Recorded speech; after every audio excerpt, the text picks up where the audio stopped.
Hello friends, पिछले सारे lecture के हेल्प से हम लोग थ्री फेज इंडक्शन मोटर के कंस्ट्रक्शनल पार्ट्स को कम्प्लीटली स्टडी कर चुके थे और आज हम लोग working principle of three phase induction motor को पढ़ेंगे। तो चलिए स्टार्ट करते हैं। जब हम थ्री फेज इंडक्शन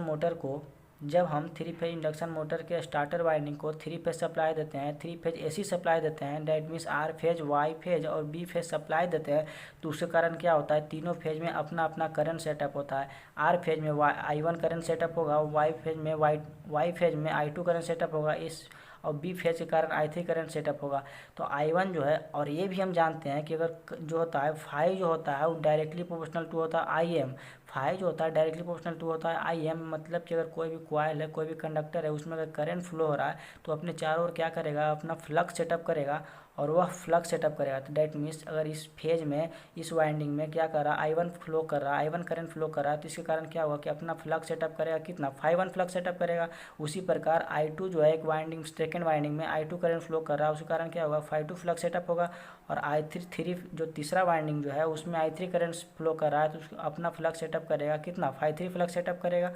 तो तीनों फ्लक्स सेटअप किया, I1 के कारण जो है फाई 1, I2 के कारण फाई 2 और I3 के कारण फाई 3 फ्लक्स सेटअप हुआ। ठीक है, और एक फाई 1, फाई 2, फाई 3 तीनों फ्लक्स मिलके क्या करेगा, एक रिजल्टेंट फ्लक्स बनाएगा, और जो कि 3/2 फाई एम मैग्नीट्यूड के साथ NS स्पीड से क्लॉकवाइज डायरेक्शन में उस स्टार्टर और रोटर के बीच एयर गैप है उसमें रोटेट करता रहेगा।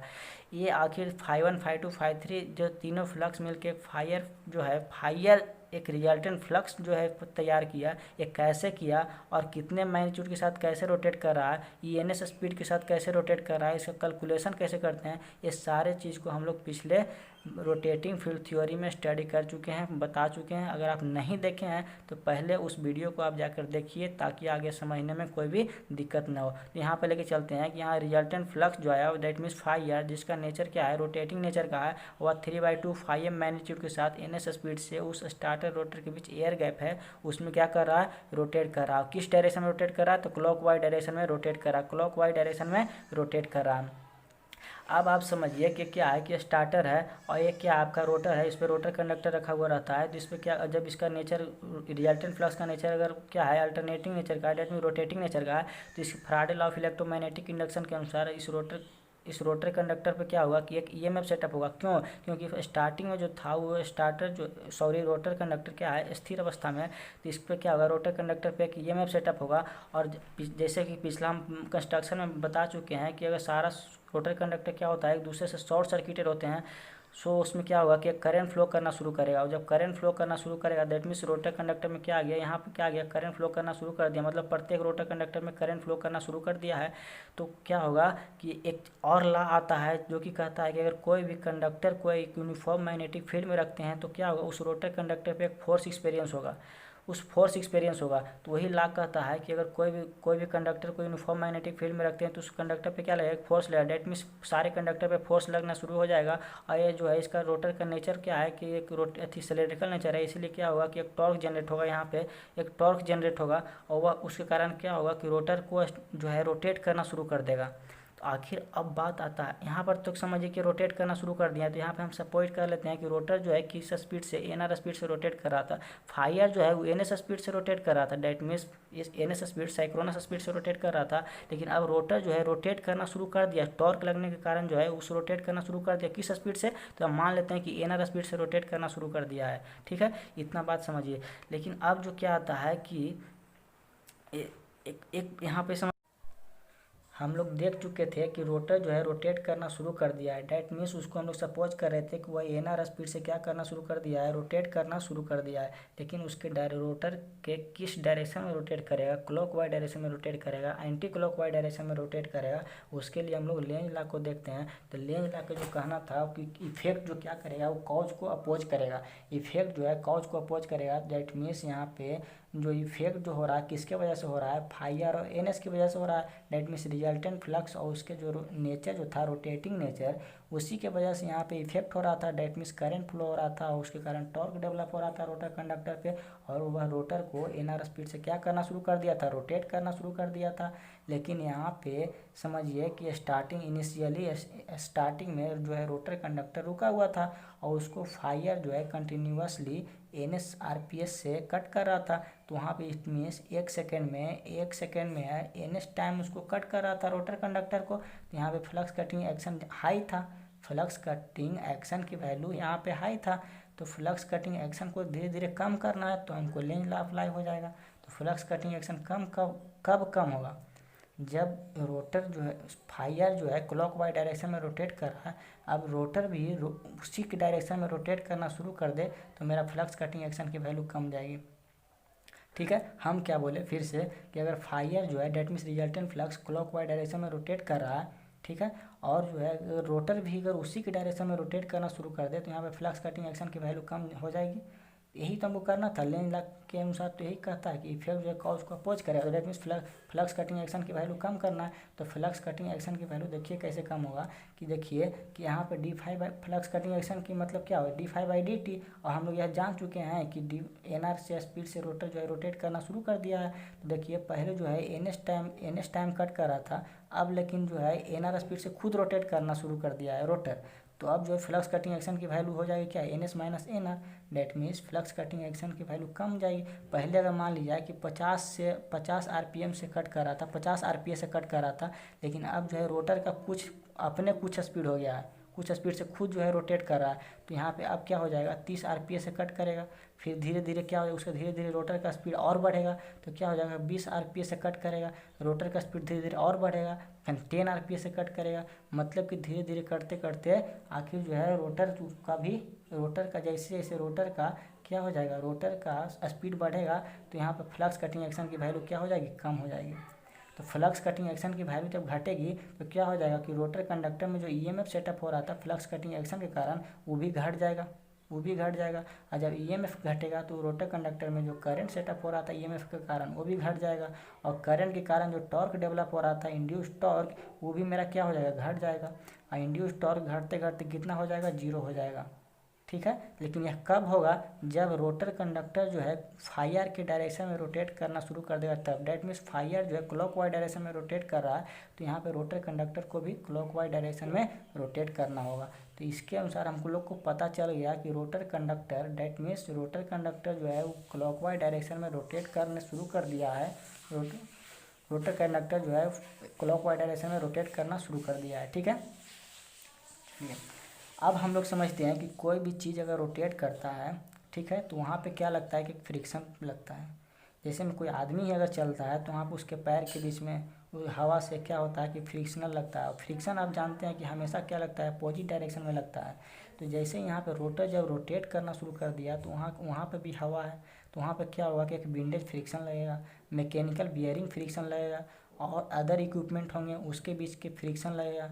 डेट मीन्स यहाँ पे फ्रिक्शन क्या करना शुरू कर देगा, उस रोटेशन को क्लॉकवाइज डायरेक्शन के रोटेशन को क्या करना शुरू कर देगा, अपोज करने का कोशिश करेगा, ट्राई करेगा। ठीक है, तो उस अपोजिशन डेट मीन्स फ्रिक्शन की वजह से वहाँ पे क्या होगा कि दो प्रकार के फोर्स होंगे, दो फोर्स नहीं, दो टॉर्क डेवलप होंगे, जिसको बोलते हैं फर्स्ट को बोलते हैं लोड टॉर्क, सेकंड को बोलते थे नो लोड टॉर्क।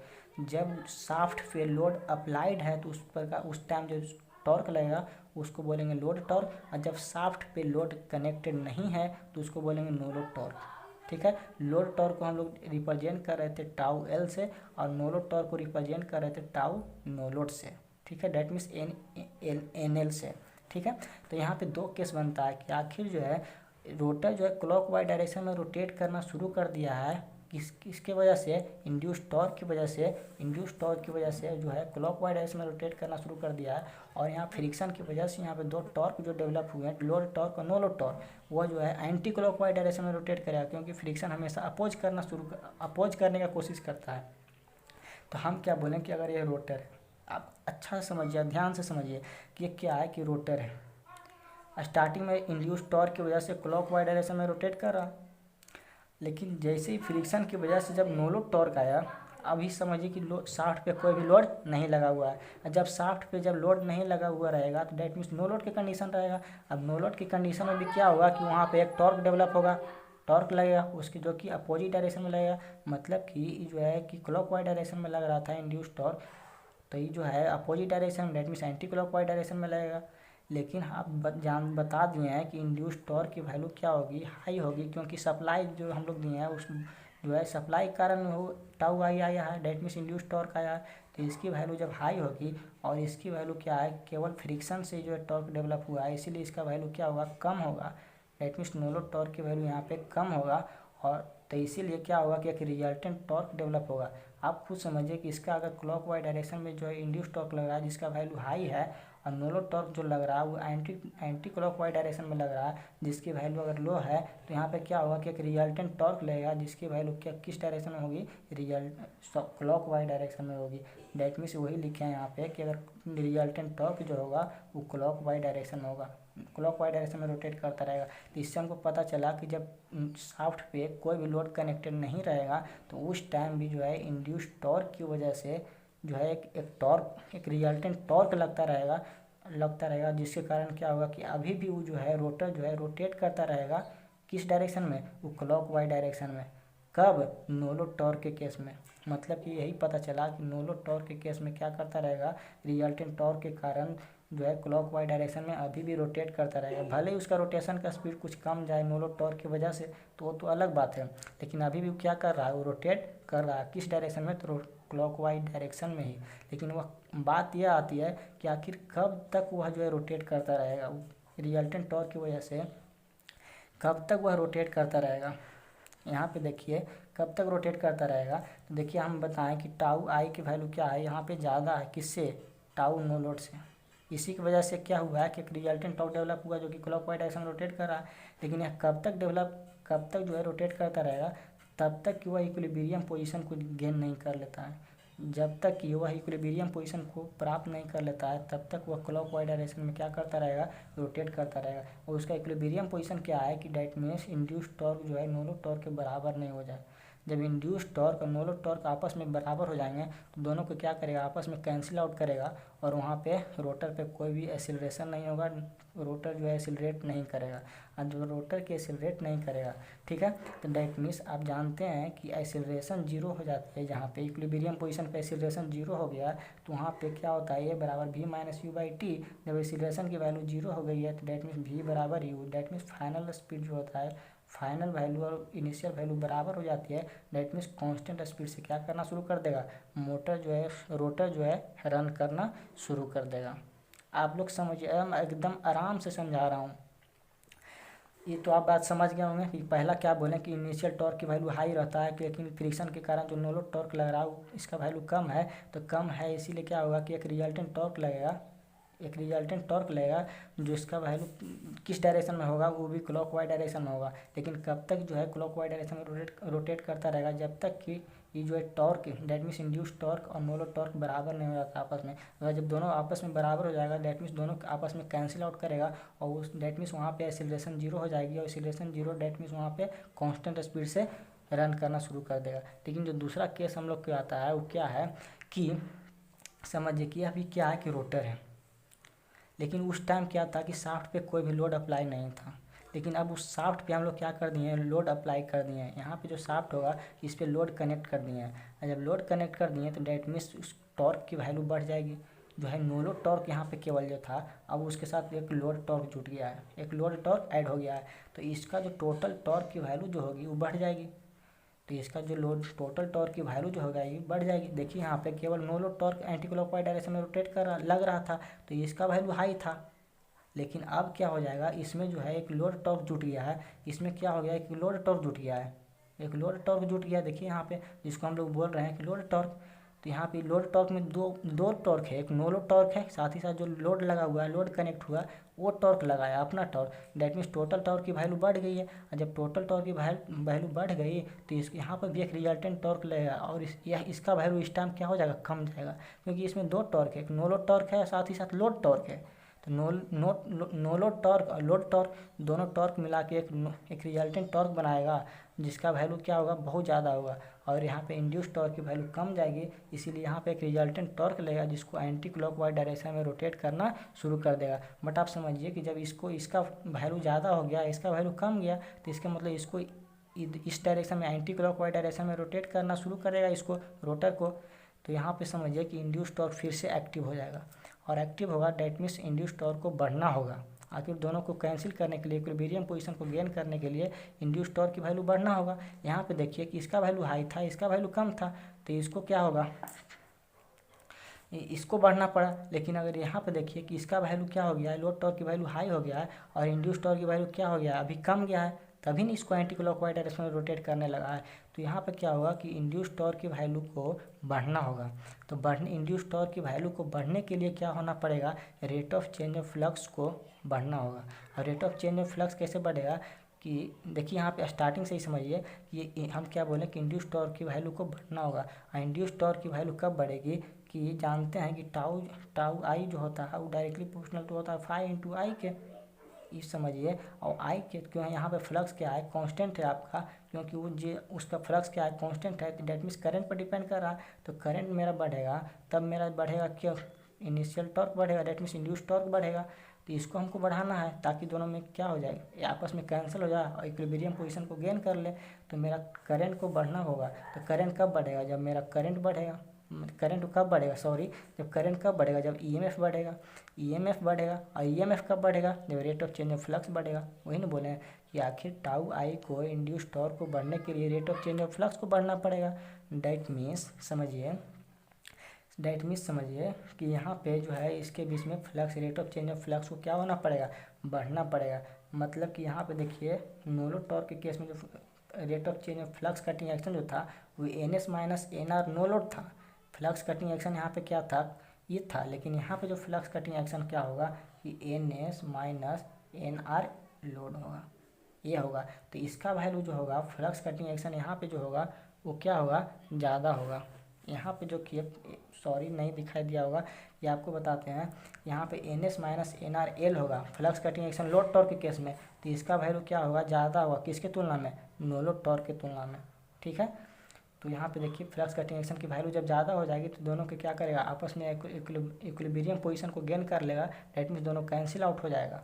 तो यहाँ पे क्या हो जाएगा, टाउ आई जो बराबर हो जाएगा टोटल टॉर्क है। टोटल टॉर्क में दो टॉर्क है, नो लोड टॉर्क और एक लोड टॉर्क।